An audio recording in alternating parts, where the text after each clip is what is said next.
wabarakatuh. Halo teman-teman, selamat datang lagi di podcast Miftahul Ulum TV, belajar, mendengar, dan berkolaborasi. Semoga kalian selalu sehat dan bahagia ya. Nah, di sini kita bakal ngobrol seru seputar organisasi. Assalamualaikum warahmatullahi wabarakatuh. Halo teman-teman, selamat datang lagi di podcast Miftahul Ulum TV, belajar, mendengar, dan berkolaborasi. Semoga kalian selalu sehat dan bahagia ya. Nah, di sini kita bakal ngobrol seru seputar organisasi yang gak asing lagi di dunia sekolah, yaitu OSIS. OSIS itu bukan cuma soal rapat, acara, tapi juga tempat belajar banyak hal, kerjasama, tanggung jawab, sampai pengalaman seru yang gak bakal dilupakan. Kadang capek, kadang ribet, tapi di balik itu semua ada banyak cerita lucu. Tanggung jawab OSIS memberi teladan dan inspirasi buat teman-temannya. Nah, kali ini kita sudah kedatangan bintang tamu kita yang akan berbagi pengalaman saat ada di OSIS. Yuk langsung saja kita sambut. Halo Kak. Hai. Boleh perkenalkan Kak, nama, sekolah, kelas? Perkenalkan, nama saya Dinda Putri Ramadhani. Saya sekarang menduduki kelas 11 Teknik Elektronika 2. Ya, sekolah saya itu di SMK Negeri 2 Demak. Kalau boleh tahu nih, alamat Kakak mana sih? Alamat saya itu di Desa Bango, Kecamatan Demak, Kabupaten Demak. Tadi kesini macet nggak Kak? Alhamdulillah tidak macet. Kesesat nggak Kak? Sesat itu enggak sih, karena udah ada jalan penunjuknya juga kan. Sejak kapan sih kamu bergabung di OSIS? Saya bergabung dengan OSIS itu sejak awal pertama perekrutmen OSIS, lebih tepatnya pada tahun kemarin 2024 pada bulan Juli. Sebelum saya masuk OSIS itu tentu saja ya Kak, kita itu ada penyisihan anggota. Jadi saya itu harus bersaing lah dengan siswa-siswi yang lain biar bisa masuk organisasi OSIS. Apakah Kak Dinda ini sejak SMP sudah ikut OSIS? Saya dari SMP belum Kak, jadi saya itu mendapatkan support system dari orang tua, yang orang tua saya itu ingin saya itu mendapatkan pengalaman yang lebih banyak lah, terutama di dunia berbicara. Jadi orang tua saya itu merekomendasikan untuk join organisasi yaitu OSIS. Kenapa sih Kak Dinda memilih OSIS di bidang keagamaan? Kenapa enggak bidang lain? OSIS itu bukan hanya sebuah organisasi ya Kak. Saya itu mendapatkan support system dari orang tua itu lebih utamanya ya. Saya juga mendapatkan inovatif dari guru agama saya. Jadi saya itu ingin sangat banget berkontribusi di bidang keagamaan. Bagaimana perasaanmu ketika terpilih mengemban amanah OSIS? Tentunya sangat saya senang, dan saya itu malah merasa tertantang Kak untuk bisa mengadakan acara atau event-event besar yang harus saya pegang. Apa sih arti penting OSIS menurutmu, khususnya di bidang keagamaan? OSIS itu juga sudah saya anggap menjadi keluarga kedua lah Kak. Dari bidang keagamaan, OSIS itu bisa menumbuhkan sikap-sikap, mulai dari pengalaman saya diajarkan sikap untuk berbicara di depan orang, harus menerapkan 5S, dan lain sebagainya. Apa saja tugas utama seorang seksi keagamaan? Tugas utama itu ya Kak, tentu saja berkaitan dengan keagamaan. Untuk sekbid agama itu lebih sering ada acara. Biasanya kita itu megang uang infak Kak, atau bisa diomongin uang amal. Jadi tiap kelas-kelas itu harus menyetorkan ke OSIS terlebih dahulu, baru ke guru penyetoran. Karena di situ itu OSIS harus benar-benar bisa mengambil tanggung jawab dari uang-uang per kelas itu. Itu katanya kan tadi ada uang infak. Itu 1 bulan sekali, 1 minggu, apa gimana tuh Kak? Untuk infak di sekolah saya itu 1 minggu sekali Kak, lebih tepatnya di hari Jumat. Bisa ceritakan kegiatan rutin keagamaan yang kamu koordinir? Kegiatan rutin tadi Kak, seperti yang saya sampaikan, itu ada Jumat amal atau infak. Terus di hari Jumat juga kita itu ada yang namanya sholat Jumat bersama. Kenapa kok bisa bersama? Biar kita bisa menerapkan sesuatu hal yang baik lah untuk kedepannya. Jadi untuk yang setiap hari kita lakuin itu harus tertuju ke itu dulu, ke sholat Jumat maupun ke infak. Baru kita kalau ada event-event besar itu ya kak, kita itu baru harus benar-benar berkontribusi antara segbit agama dengan segbit-segbit yang lain. Nah, itu sih OSIS di sekolahmu itu dipilih apa kamu ngajuin apa gimana? Dari OSIS saya itu perekrutmennya itu secara terbuka kak. Jadi tiap kelas nih contohnya ada yang menyetorin 25 lah. 25 itu ya dari organisasi OSIS terbuka, tapi kita ada tahap penyisihan. Di penyisihan itu banyaklah, dari kita harus tes wawancara, dari tes harus bisa jaga mental, jaga omongan. Baru kalau ada yang lolos dari beberapa penyisihan itu, kita baru bisa dikatakan OSIS dengan catatan kita harus mengikuti LDK. Bagaimana perasaanmu ketika waktu dilantik? Seneng apa? Senang banget kak, karena apa? Itu di situ benar-benar ya dari saya sendiri. Kita tuh mentalnya benar-benar dites untuk apa? Biar kita di OSIS SMK 2 angkatan saya itu berkualitas, biar mendapatkan hal yang lebih bagus. Bahasanya gini lah kak, biar bisa lebih baik dari angkatan sebelumnya. Jadi untuk LDK itu tahun angkatan saya itu benar-benar harus bisa mendapatkan bibit-bibit unggul yang bagus. Nah itu kalau kamu tuh berapa anggota yang keagamaan? Untuk keagamaan anggota saya ada 7 kak. Kamu yang Kebetulan saya itu menjabat di wakil koordinasi. Bagaimana cara kamu bekerja sama dengan seksi lain untuk mendukung kegiatan sekolah? Kerjasama, kalau kita ngomongin kerjasama ya kak, kita itu tentunya harus berbicara dahulu atau mengadakan rapat dahulu ke segbit yang lain. Contohnya kak, event saya yang kemarin itu kita ada yang namanya acara Maulud Nabi, dan di situ ada perlomba-lombaan. Di situ kita harusnya bisa mencari wawasan yang luas, biar apa? Orang luar itu yang tahu biar bisa pada tahu juga, biar apa? Sekarang itu kalau hanya orang-orang dalam aja, bayangin ya kak, itu ibaratnya SMK 2 itu nggak tahu kalau ada event dari orang luar. Jadi kita usahain kalau ada event kita itu harus di video maupun diperlihatkan ke dunia luar kalau ini SMK 2 ada event, terutama di keagamaan. Kalau dari keagamaan kemarin ya kak, kita itu bekerja sama dengan tim dokumentasi SMK Negeri 2 Demak untuk mendokumentasikan kegiatan atau event itu, biar apa? Biar orang luar itu bisa tahu kalau ada event besar. Apakah ada event besar keagamaan yang pernah kamu tangani? Bisa ceritakan pengalamannya? Oke, kebetulan kak, waktu event yang lomba-lomba pada hari Maulud Nabi itu saya yang menjadi koordinasi. Saya dipilih dari pembina saya sendiri. Maka di situ saya kan udah beranggap, oh iya ini saya dapat kepercayaan. Jadi saya itu benar-benar harus bisa mengkoordinasi semua segbit itu. Alhamdulillahnya event itu berjalan dengan lancar. Itu lombanya tuh apa aja kak? Untuk lomba ya kak, itu ada 3. Itu sambung ayat, menyanyikan lagu religi, dan azan. Itu setiap kelas wajib ikut? Ya kak, wajib ikut. Dan kalau bilang ya ini kelas saya nggak ada yang ikut kak, itu mesti ada konsekuensinya. Biar apa? Semua kelas itu harus berpartisipasi. Kalau hanya kelas-kelas itu aja ya yang biasanya mentor, itu namanya monoton ya kak. Bagaimana respon guru dan siswa terhadap kegiatan yang kamu jalankan? Respon kita alhamdulillah selalu positif kak, karena apa? Sebelum event itu kita menyediakan namanya kotak saran. Buat apa? Kotak saran itu dilakukan sebelum event, biar waktu pelaksanaan event itu kita bisa menyaring semua saran dari siswa maupun guru, biar apa? Di hari H itu waktu ada event, saran-saran dari mereka itu bisa masuk di situ, biar kita dari OSIS juga, dari event saya lah, segbit agama itu terbuka buat ada event-event. Apakah tantangan terbesar yang kamu hadapi sebagai seksi keagamaan? Dari segbit agama itu dari infak dulu ya kak, tadi yang sudah saya jelasin.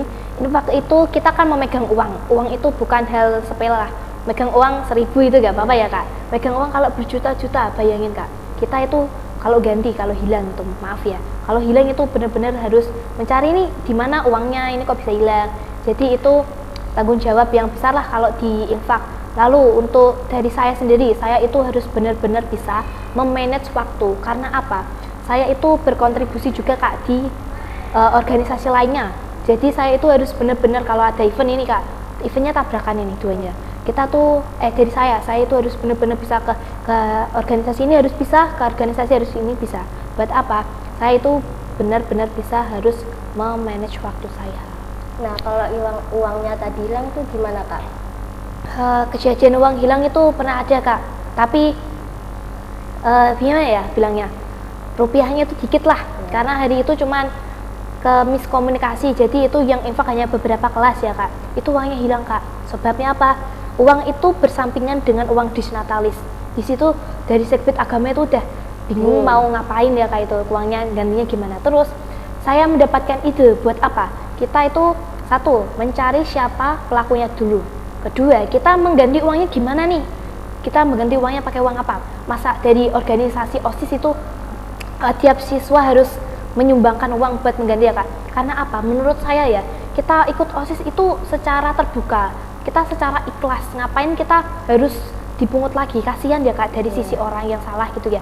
Jadi saya beranggapan kita ada yang namanya proyek bank sampah. Uang bank sampah itu biasanya disetorkan ke uang kas organisasi OSIS saya.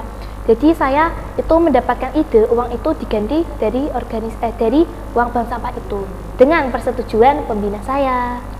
Itu pernah setuju apa enggak? Pembinanya setuju apa enggak? Pembinanya setuju, Kak. Jadi beliau juga mengasih arahan lah biar apa kedepannya itu biar nggak terulang lagi. Uang itu bukan hal semena-mena ya, Kak. Karena apa? Kalau uang itu hilang nggak ada yang ganti, otomatis guru yang menjadi penyetor uang tadi mesti beranggapan, loh uangnya kok diambil gitu. Apakah pernah merasa sulit mengajak teman untuk ikut kegiatan? Pernah sih, Kak. Karena apa? Rata-rata anak Sekbid Agama saya ya, Kak, itu semua full ikut 2 organisasi. Itu letak yang sulitnya di situ. Karena apa? Contohnya satu ada event besar, satunya juga ada event besar. Kalau yang kita pagi udah ke event yang satu, ini udah fokus ke organisasi yang lain. Di OSIS ada kumpul lagi sorenya.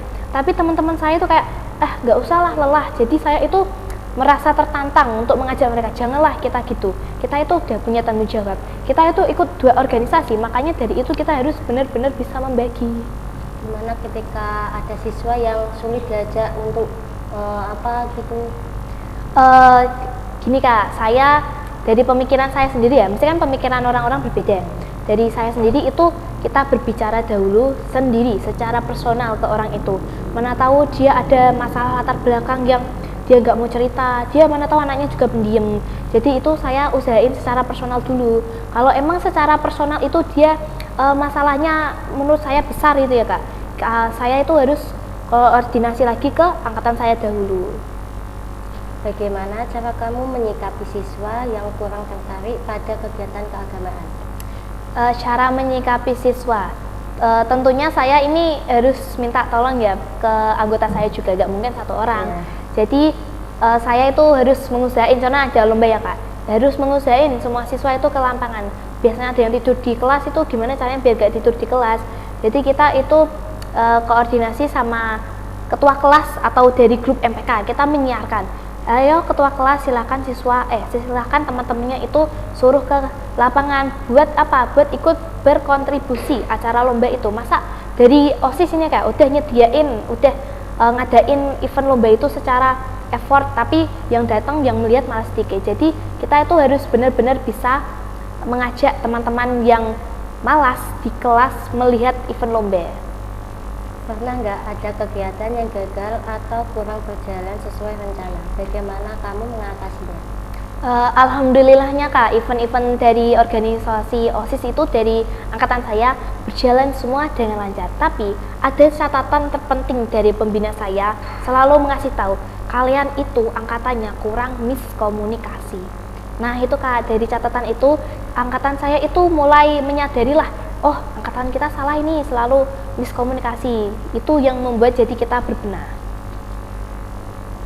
Dari pengalamanmu, apa kunci supaya kegiatan keagamaan bisa menarik minat banyak siswa? Menarik banyak minat ya. Kalau berbicara minat itu mesti minat orang berbeda-beda, tapi kita harus ada kata apa? Menghargai. Ada kegiatan ini kita harus menghargai dong, meskipun dianya nggak mau, kita harus benar-benar menghargai. Itu paling saya minta tolong sama ya seperti tadi Kak, ketua MPK-nya, saya minta tolong, ini tolong ketua MPK di-sharing ke ketua kelas biar bisa mengajak teman-temannya gitu. Apa pengalamanmu paling berkesan selama menjadi OSIS?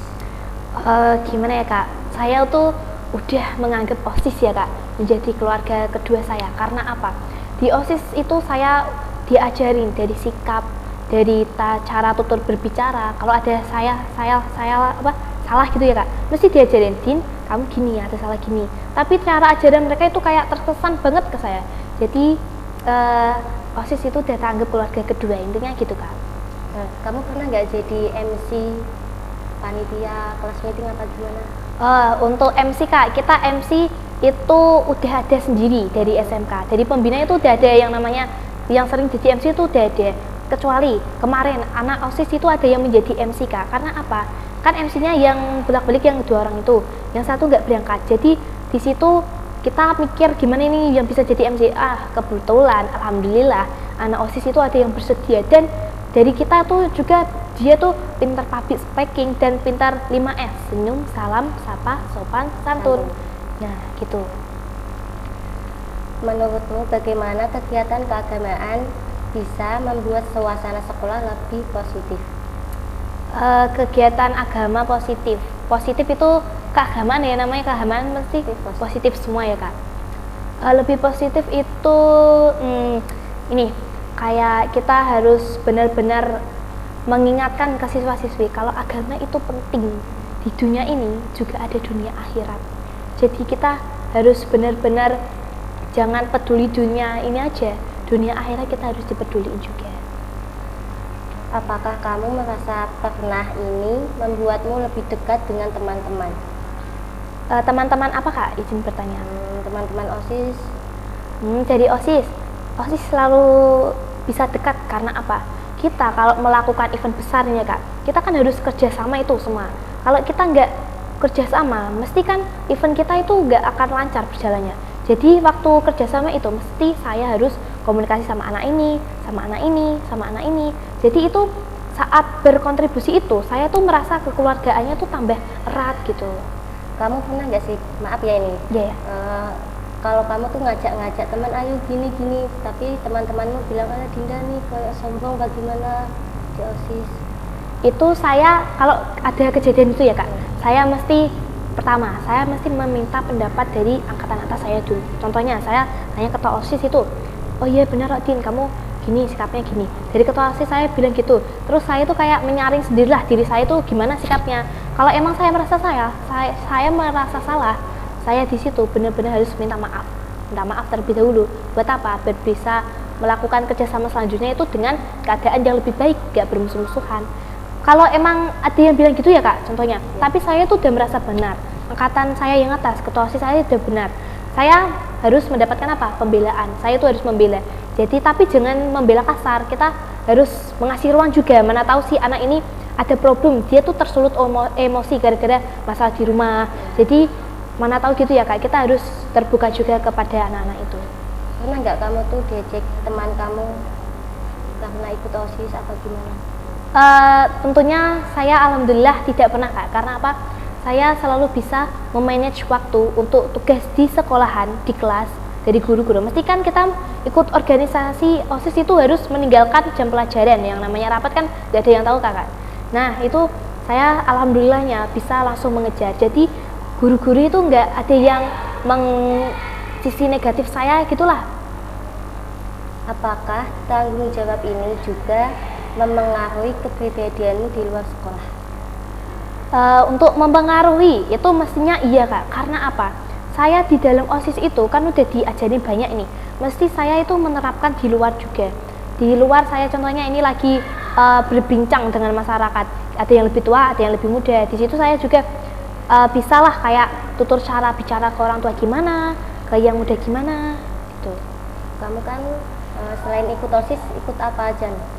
Saya di sekolah itu ikut organisasi OSIS, ikut organisasi paskib, dan ikut ekstra tari. Itu bagaimana kamu membagi waktunya? Untuk membagi waktu itu contohnya Kak, ada 2 kegiatan nih, OSIS sama paskib, rapat bareng-bareng. Eventnya saya lihat dulu ini eventnya siapa yang lebih penting. Contohnya dari OSIS, saya kontribusi ke OSIS dulu, baru saya minta izin ke Paskib buat izin telat untuk rapat.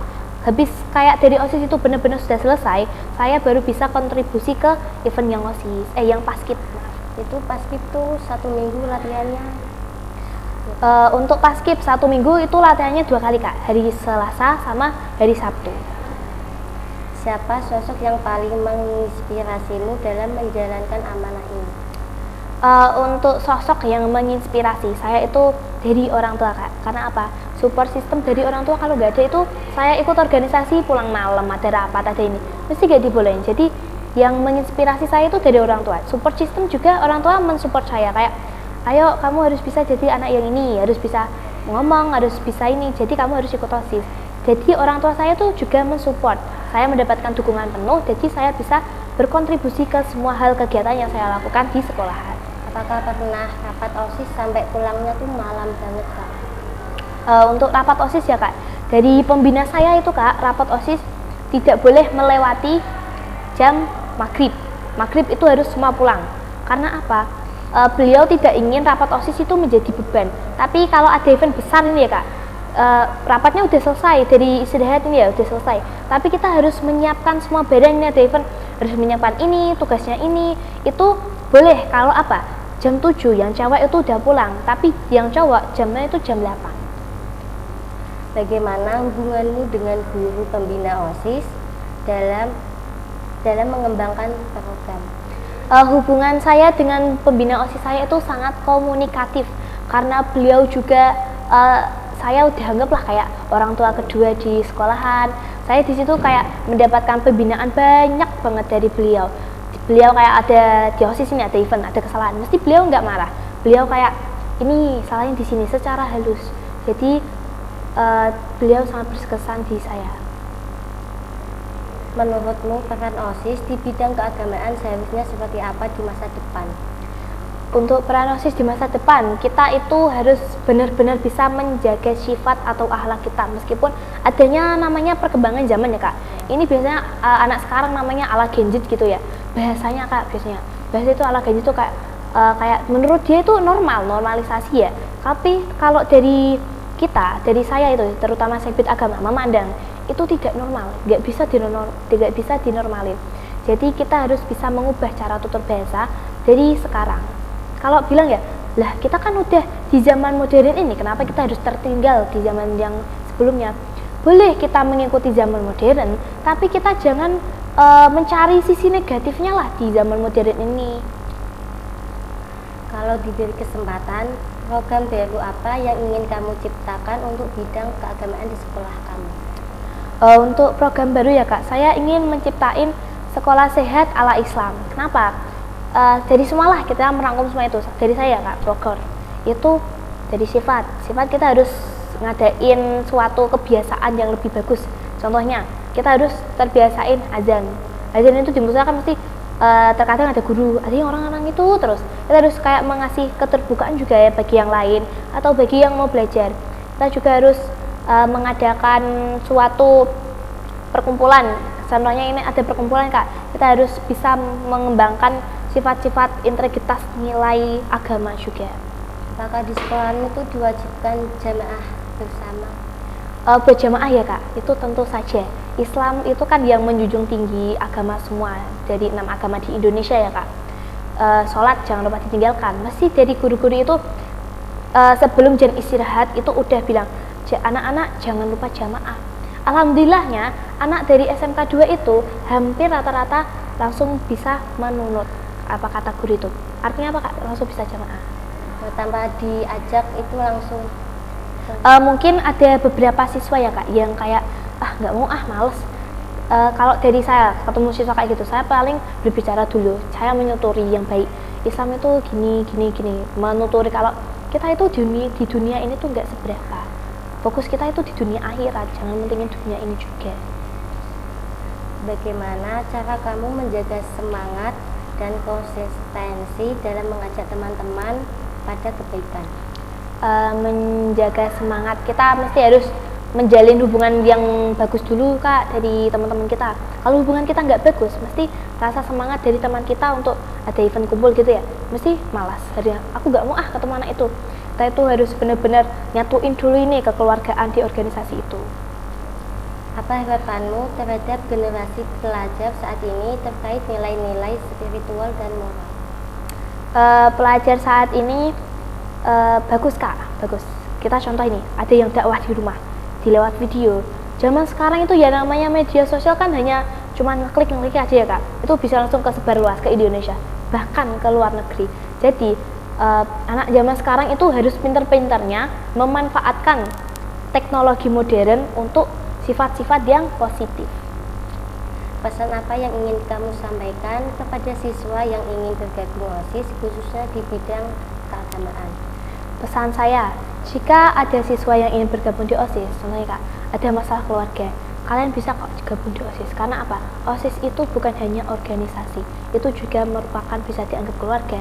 Jadi buat siswa-siswi yang ingin mengembangkan juga nih public speaking, terutama di OSIS kan mesti diajarin ya kak, itu kalian bisa kok ikut OSIS dengan berkontribusi juga untuk mengembangkan public speaking maupun menjalarkan teman-teman itu ya, kayak aku pengen teman-temanku banyak, di OSIS itu juga ada yang namanya latihan gabungan kak, bisa di pasif juga ada namanya gitu. Di OSIS itu lebih kayak latihan gabungannya itu apa, kita bertemu dengan OSIS yang lain, yang di Demak itu namanya OSIS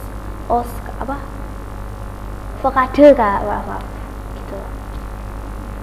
Apa pesanmu untuk teman-teman seusia yang mungkin merasa menjaga nilai agama itu sulit?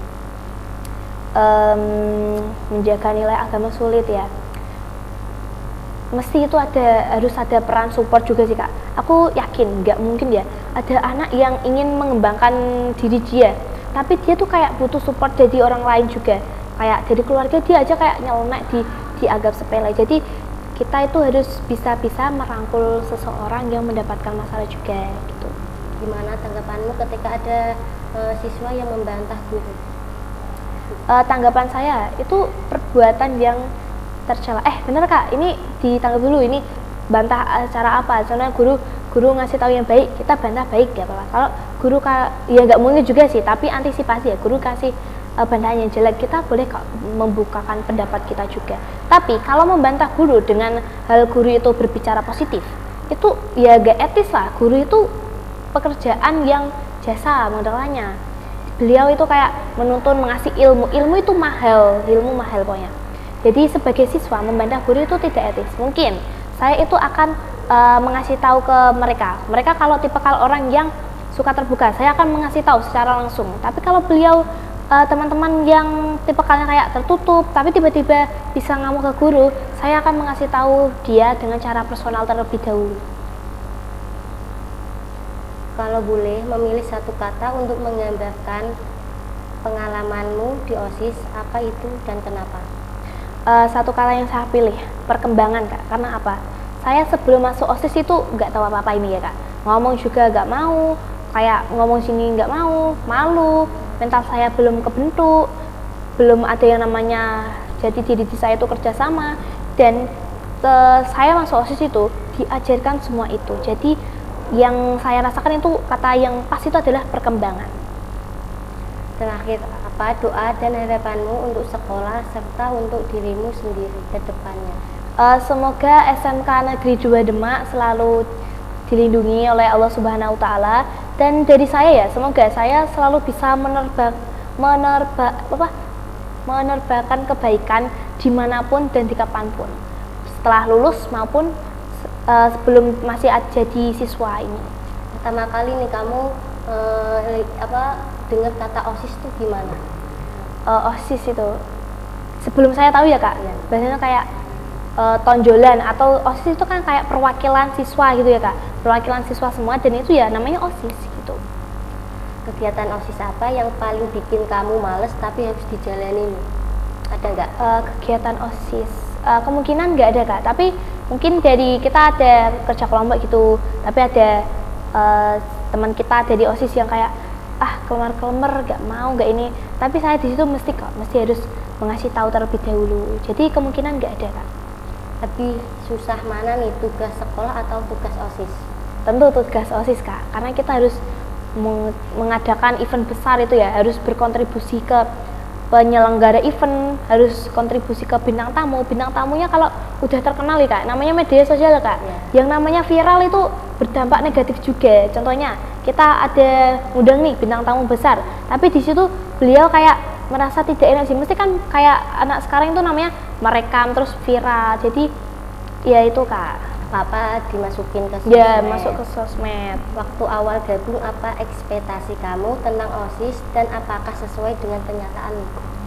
Ekspektasi saya adalah yaitu mengembangkan cara saya berpublic speaking di depan umum. Saya tuh awalnya orangnya pendiam Kak, mental saya belum kebentuk. Tapi setelah saya berkontribusi di organisasi OSIS itu, saya benar-benar diajarkan yang namanya pembentukan mental maupun berbicara di depan umum. Apa pertama kali Kakak Dinda ikut rapat OSIS nih? Tentang apa bahasnya? Pertama kali saya itu sebelum dilantik Kak, sebelum dilantik itu dari angkatan atas saya mengasih tugas untuk apa?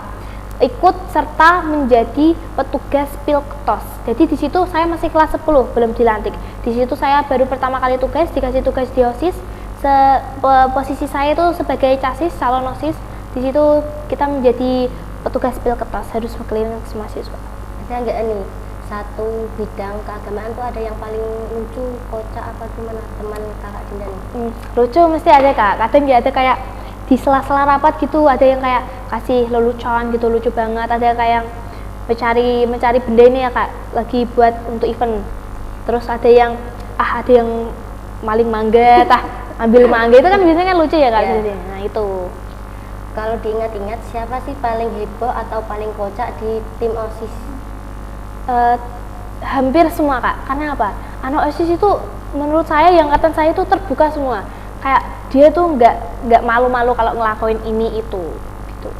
Biasanya kalau pagi di sekolah Kak Dinda nih yang paling rajin datang duluan atau suka mepet bel masuk? Saya bisa dikatakan tengah-tengah Kak, saya itu ya nggak bisa dikatakan duluan atau nggak bisa dikatakan akhir-akhir.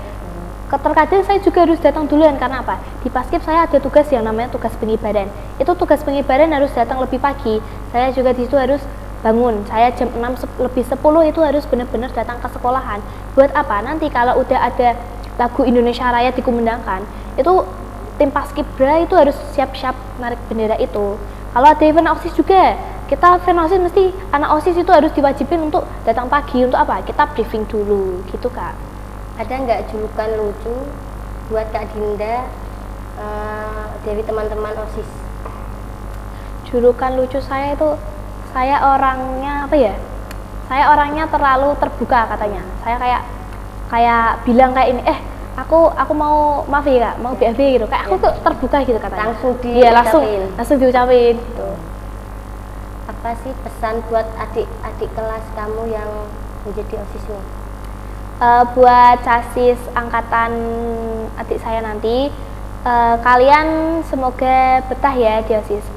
Betah enggaknya itu tergantung sistem kalian kok. Kalian kalau nggak ada kekompakan itu mesti ya namanya dia juga nggak betah gitu Kak. Kalau rapat tuh sebulan sekali apa kalau ada event? Rapat itu nggak nentu Kak. Kalau rapat itu anak OSIS malah biasanya pulang sekolah pada ke ruang OSIS semua. Buat apa? Itu bahas semualah, kayak maupun ada pembahasan maupun enggak. Kalau rapat tuh ada pembinanya apa tim OSIS doang? Rapatnya itu kalau ada pembina Kak, tergantung rapat apa dulu. Rapat kalau secara ringan ini ya mungkin angkatan saya aja itu udah bisa lah. Kalau rapat agak besar dikit ada ketua OSIS. Kalau ada masalah besar lagi, contohnya ada event ini ya, event besar, kita harus benar-benar bisa menyelenggarakan secara sempurna ini. Ya tentu saja ada pembinanya. Terima kasih banyak buat Kak Dinda sudah meluangkan waktu hadir di podcast kita. Ya teman-teman, nggak kerasa ya kita udah ngobrol panjang banget tentang keseharian anak OSIS. Dari yang serius kayak ngurus acara sekolah sampai hal-hal receh yang kadang bikin ngakak. Intinya, jadi anak OSIS itu bukan cuma soal rapat dan program kerja, tapi juga soal gimana kita belajar bareng dan punya tanggung jawab. Sekian dari saya. Wassalamualaikum warahmatullahi wabarakatuh.